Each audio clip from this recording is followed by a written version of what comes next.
Neglect starts as an infection, and if you don't take care of it, it becomes a disease. And one neglect leads to another. And the worst of all, when neglect starts, it diminishes our self-worth, our self-confidence, our self-value. It's easy to take the easy option. It's easy to rationalize. If no one around you is living at a high level, no one around you is achieving at the highest level, it might seem okay to take it easy. It's easy to get in a big, average, miserable rut. What's not easy is putting in the work when you don't feel like it. What's not easy is continuing to raise the bar when everyone around you remains the same. Not one's life is ever easy. How did you ever think you were ever going to make any progress? You can make this your time. You can take control of the life you want to live. Have the authority to know what you need to change, to know how to change, and then to take action. Have discipline for yourself into progress. Switch your routine. Good people can't really handle them on the level that someone who's great is. So you're praying for greatness and a problem comes and you're running from the problem. You don't understand that it is in solving the problem that you become wealthy. You don't understand that when you solve that problem, you solve something that 2 other million people couldn't solve. And so once you solved it, that solving the problem elevated you. There's so much knowledge out there, so much information, so many ways to get better, and we make so many mistakes. We're the product of our mistakes, and oftentimes the lesson is sitting there right in front of our face. It's there to be learned, but we miss it, or we don't pay attention to it, or we think we know better until it punches us in the face. Be confident in your ability to overcome any challenge that comes your way. Why? Because your level of confidence is going to determine what you strive for. If you don't have confidence, what you'll do is you'll see something that you want, but you won't go for it because you'll tell yourself, I'm not cut out for this. I'm not good enough for this. I don't speak well enough for this. I'm not credentialed enough, or I'm not qualified enough. And what you're doing is holding yourself back. Think about how can you do something different? We decided to take a risk and be different. So how can you be different in your category, in your career, in your field of interest, whatever you're doing? How can you purposefully choose to evolve and do something different? Because that's a risk. And sure, not all risks are rewarded, but I'll tell you what's never rewarded: stagnation. One of the things that we must do is that we must be involved in working on achieving self-mastery. You must work on yourself continuously. Never be satisfied with yourself. If you can't fly, run. If you can't run, walk. If you can't walk, crawl. But by all means, keep moving.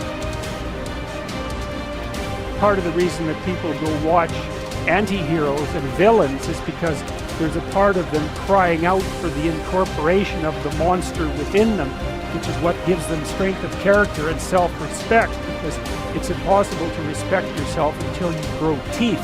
And if you grow teeth, then you realize that you're somewhat dangerous, or maybe somewhat seriously dangerous, and then you might be more willing to demand that you treat yourself with respect and other people do the same thing. And so that doesn't mean that being cruel is better than not being cruel. What it means is that being able to be cruel and then not being cruel is better than not being able to be cruel. Because in the first case, you're nothing but weak and naive. And in the second case, you're dangerous, but you have it under control. And a lot of martial arts concentrate on exactly that as part of their philosophy of training. It's like, we're not training you to fight. We're training you to be peaceful and awake and avoid fights.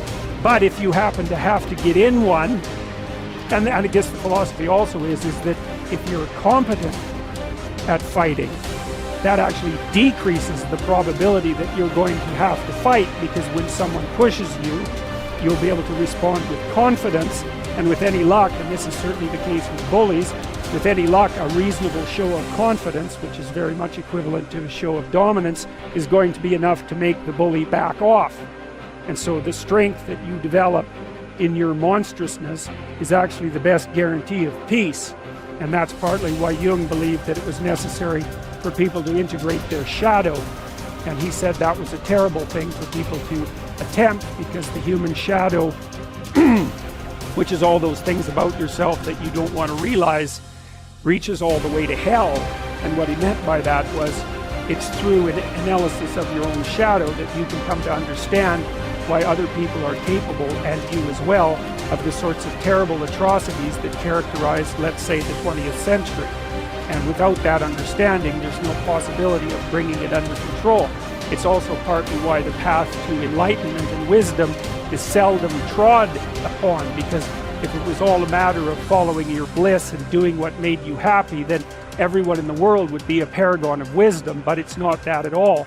It's a matter of facing the thing you least want to face as the gateway to wisdom, and the gateway to the development of personality, which is exactly the same thing, is precisely through the portal that you do not want to climb through. And the reason for that's actually quite technical. This is a Jungian presupposition too, is that, well, there's a bunch of things about you that are underdeveloped, and a lot of those things are because there's things you've avoided looking at because you don't want to look at them, and there's parts of you you've avoided developing because it's hard for you to develop those parts. And so it's by virtual necessity that what you need is where you don't want to look, because that's where you've kept it.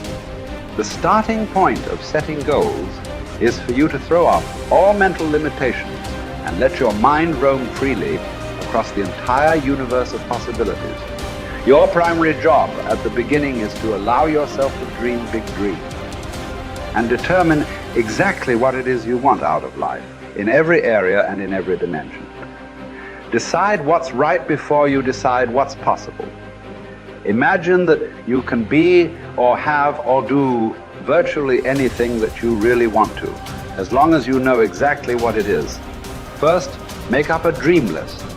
Temporarily imagine that you have no limitations of time, money, knowledge, contacts, experience, or education. Imagine that anything that you can write down is possible for you. Remember, anything that you can clearly define and crystallize on paper is probably possible if you want it long enough and hard enough and are willing to make whatever efforts and sacrifices are necessary. There are no unrealistic goals, only unrealistic timelines. The very act of writing your goals down sets the whole universe to work in your favor and activates all the mental laws to help you. In fact, many people have had the experience of writing out a list of goals on New Year's Day, putting them away and not referring to them again until the end of the year, and then finding that 80% of the goals have been achieved, sometimes in the most amazing ways. The very act of writing down big, challenging goals causes three things to happen. First, your self-concept improves and your self-confidence goes up immediately. The act of setting goals requires self-confidence and simultaneously builds self-confidence. Having the courage to write down what you really want improves your self-image and raises your self-esteem. The action itself generates a feeling of greater personal power and ability. Second, tap into your mental and emotional powers. Goal setting actually gives you a burst of physical and mental energy. Your heart rate and your respiratory rate speed up. The very act of goal setting is inherently exciting. It sounds a little corny, but someone once said, feeling listless. Make a list, it's true. It's like stepping on the accelerator of your own mental and physical potential. And if you do it every day, the results can be amazing. Third, commit it to paper. The very fact that you have committed a goal to paper dramatically increases the likelihood that you will achieve that goal. Your mind is structured in such a way that you cannot write down a goal clearly on paper without simultaneously having the ability to somehow attain it. The most important question is, how badly do you want it? As soon as you plant the garden, the busy bugs and the noxious weeds are out to take it.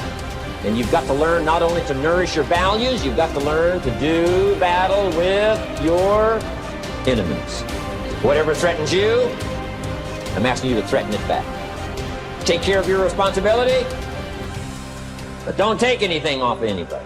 Somebody wants to destroy your chances for a good future by their negative talk, negative thinking, putting it all down. I'm telling you, walk away if you have to. Walk away. Whatever threatens you, threaten it back. Whatever threatens your opportunity, threaten it back. Now, some of our enemies are on the outside, but here's the most important thing to understand. Some of our enemies are on the inside. Let me give you a quick list. Indifference. You got to do battle with your own indifference. Boy, it's easy to coast, especially if you've accomplished something, extraordinary. Now, somebody says, I got to relax. Here's the key. Not too long. The weeds will take all you plant if you rest too long. Don't rest too long. Indecision. You got to make those decisions.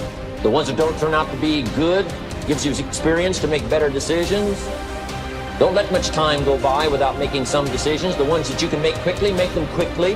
The ones that take time, take your time. But get those decisions made. Don't let indecision be an enemy, rob you of the future, empty your bank account, leave you with zero in the purse. Don't let that happen. The next one is doubt. But I'm asking you not to pick up all those doubts. I'm asking you to have some faith. Have some courage, believe, drive your doubts into a small corner. Don't let them loose like a mad dog, drive you into a small corner. Don't doubt the future. Don't doubt the possibilities. Here's the most important one of all. Don't doubt yourself. If I've got miracle working power to change my life, so do you. If I've got the ability to change, so do you. If I've got the ability to read, so do you. If I can discover, so can you. If I can grow, you can grow. If I can develop, you can develop. If I can get an invitation like I got 6 years ago, help take something around the world, so can you. If I can stand on this platform, Idaho farm boy raising obscurity, so can you. I'm asking you, don't sell yourself short.